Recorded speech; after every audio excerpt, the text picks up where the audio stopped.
আসসালামু আলাইকুম রহমতুল্লাহি ওয়া বারাকাতুহু। পৃথিবীর সবচাইতে বড় জালিমকে জানেন?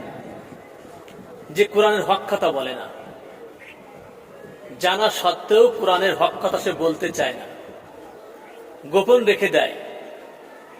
জীবনের ভয়তে, মায়ের খাওয়ার ভয়তে, জেলে যাওয়ার ভয়তে, পেটের ভয়তে, পরিবারের ভয়তে, মানুষের ভয়তে, কিন্তু আল্লাহর ভয়তে না।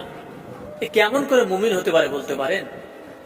যে মেম্বারে বসে সঠিক হক কথা বলতে পারে না, সেই সৎ সাহস তার ভিতরে নেই, এ কেমন ইমানদার বলতে পারে? কোরআনের হক কথাগুলো বলতে পারে না, রসুলের আদর্শের কথা বলতে পারে না, রসুল যে প্রেসিডেন্ট ছিল সেই সব কথাগুলো সে বলতে পারে না।